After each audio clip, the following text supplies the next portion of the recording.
Welcome to this deep dive. Okay. And we're exploring something that's pretty exciting and might surprise you a little bit. All right. How you are shaping the music industry. Cool. Yeah, you heard right. Hmm. It's all about you. Awesome. And we're going to be jumping into a research paper that comes to us from the University of Washington. Okay. It's called How Music Fans Shape Commercial Music Services, a case study of BTS and ARMY. All right. So interesting. Now, if you're not into K-pop, Right. you might be thinking, oh, this is, not for me. But Yeah. trust me, there's a much bigger story here about fan engagement and how it's changing how we experience and create music. Yeah. And to help us break down this research paper, we've got an expert joining us today. I'm excited to be here. This paper, it really resonated with me because it shines a light on how the lines between genres are blurring. And I think we're seeing that trend across the board. Absolutely. The paper dives into how K-pop and especially BTS are blending genres. It's fascinating. They got pop, hip-hop, even some rock influences. Right. It's like they're creating this new sonic world. Yeah, they're sort of creating their own landscape. And some fans even say, like, BTS is the genre. Wow. And I think that speaks volumes about how these traditional genre labels can feel very restrictive, especially for artists who are, experimenting and pushing those boundaries. Yeah, I think that's such an exciting development. I mean, haven't you ever felt like genre labels can sort of box artists in? Absolutely. Like they're holding music back from evolving. Totally agree. And I think the challenge then becomes for these commercial music services, like your Spotify and Apple Music. If genres are becoming less relevant, how do these platforms organize and recommend music? Right. They're scrambling to find new ways to categorize and connect with fans. It really makes you think, how long will we even need these genre categories? Yeah. Are we moving towards, a system that's more personalized, Right. where algorithms are learning about our taste? That is the million-dollar question, isn't it? Mm-hmm. But what's clear is that music lovers are the ones who are driving this shift. Take, for example, BTS's fan base, Right. called ARMY. ARMY, why? This research really digs deep into how active and engaged this fan base is. Yeah, they're way more than just passive listeners. Right. I mean, they create these amazing fan videos. They translate lyrics for global audiences. They organize these huge streaming campaigns. Wow. They even raise funds for social causes. It's incredible. It's a perfect illustration of what we call participatory fandom. They're not just, consuming music. They are actively shaping the conversation around it. Yeah, and there's this one example in the research that I found really fascinating. ARMY actually managed to get BTS's entire discography back on the iTunes charts. It's true, they did. Wow. And it was a direct response to what they saw as unfair treatment in an award show. It highlights the fact that fans aren't just sitting back and accepting the status quo. They're using their collective power to advocate for these artists they believe in and to demand change when they see injustice. I mean, that level of coordinated effort, I don't think we've really seen that before.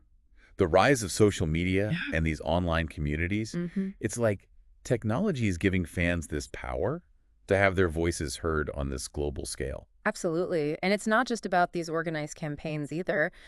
Think about how streaming platforms are giving individual fans more agency in their own listening experience. Okay, so let's talk about that. Yeah. The paper mentions how BTS's album, Map of the Soul 7, wasn't getting a lot of radio play. Right. Despite its global success. Massive global success. Huge. And that led a lot of fans to intentionally boycott traditional radio and focus their energy on these streaming platforms to support BTS. Because with streaming, fans have more control, right? Absolutely. They're choosing what they listen to when they listen to it. And they can directly contribute to an artist's success through streams and purchases. Exactly. The researchers quote some very passionate fans from the Reddit forum Arbangdan. Okay. And they're frustrated with traditional radio because it often ignores artists. With these dedicated global following, they prefer the freedom and that direct connection that streaming provides. So it's not even just about having access to more music. Right. It's about feeling heard and being able to directly support the artists that you believe in. Have you ever felt like mainstream media just wasn't representing your taste? Totally. Yeah. Streaming gives you the power to bypass those gatekeepers. It does. And connect with music that really resonates with you. Absolutely. And I think this desire for agency and control extends beyond just choosing what to listen to. Okay. It's also about understanding how the systems that govern the music industry actually work. You mean like how charts are calculated and how artists are ranked? Exactly. The research points out that some Army members started to question Billboard's chart calculations. Mhm. They were demanding more transparency. So they wanted to understand the mechanisms behind the scenes. Did. Yeah, and I think it speaks to this growing awareness among fans about the power dynamics within the industry. Yes. It's like they're saying we're not just passive consumers. Mm-hmm. We're active participants, and we deserve to know how the game is played. And that questioning of authority is so important Yeah. because it leads to more accountability. Yeah. And it forces those in power to be more transparent about their practices. This is where it gets really interesting. So if fans are already demanding more transparency, what happens when that desire for agency spills over into how music is actually created? Right. Oh, that's a fascinating question. And this research really hints at how music itself is evolving beyond just the notes. Yeah, it's about the whole experience, right? I mean, the paper talks about how BTS's success isn't just about the music itself. It's about their visuals. It's about the storytelling. Absolutely. They've created this whole world that fans can really dive into.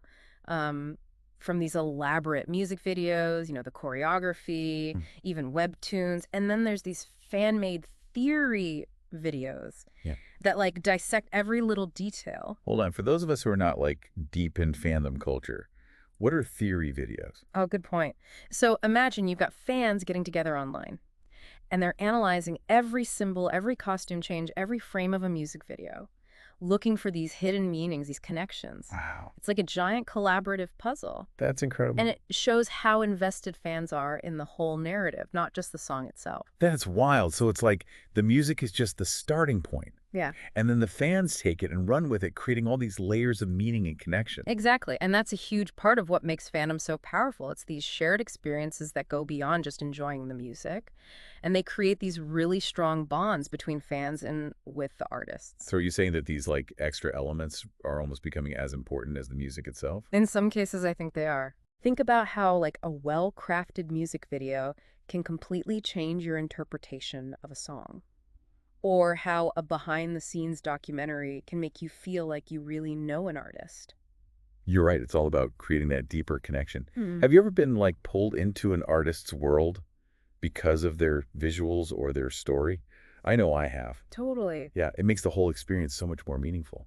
But what I found really interesting was how the researchers suggest that fans could have even more control over the music industry. That's where things get really interesting, right? Yeah. We've seen how fans are already influencing these music services.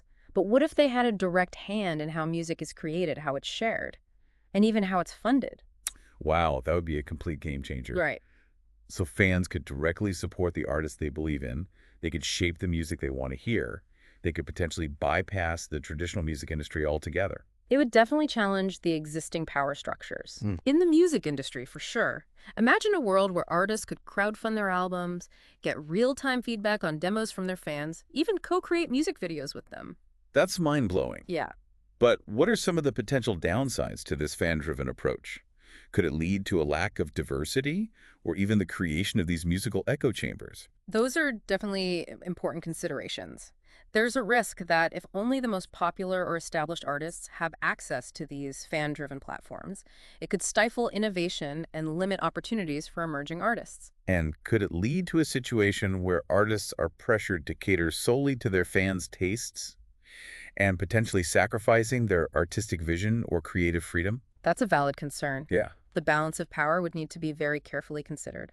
How do we empower fans without stifling the creativity and independence of artists? It's a tricky question, but it's one that we need to start thinking about now. You know, this deep dive has really opened my eyes to the incredible power fans have in the music world. What are your final thoughts on this? Have we only just scratched the surface of what's possible?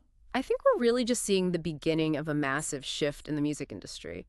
This research really highlights how those lines between creators and consumers are blurring, especially with fans becoming creators themselves. Right. We talked about fan videos and theory videos, but there's also fan art, fan fiction remixes. I mean, the list goes on and on. It's amazing. They're adding to the music's creative landscape in such incredible ways. It really challenges our traditional notions of authorship and ownership. Yeah. You know, what does it even mean to be a creator in this new world of participatory fandom? That's such a good question. What is the next chapter in this story? How will fan involvement evolve as technology keeps changing? Well, we're already seeing, the rise of virtual concerts, AI-generated music, immersive fan experiences. I mean, these are all areas where fans could potentially play a much larger role. Imagine a world where fans can co-create music with their favorite artists in real time. Or even, contribute to the production process. Right. The possibilities are pretty much endless. They really are. It's exciting and a little bit daunting at the same time. Yeah. There are a lot of questions we need to grapple with. Right. How do we ensure fairness and equity in these new models of creation? Yeah. How do we protect artists' rights while still empowering fans? And how do we make sure that this evolution benefits the entire music ecosystem? Yeah. From emerging artists to independent labels. Right. It's a complex landscape. It is. But one thing is clear, fans will continue to be at the forefront pushing the boundaries, shaping the future of music. Okay. I think this research has really driven that point home for me. The passion, the creativity, the dedication of fans is a force to be reckoned with. Absolutely. To all the music lovers out there, keep listening, keep creating, and keep using your voice. You have more power than you think. Who knows? Maybe you're already shaping the future of music without even realizing it. And thank you for taking this deep dive with us today. It's been an absolute pleasure. Until next time, keep exploring.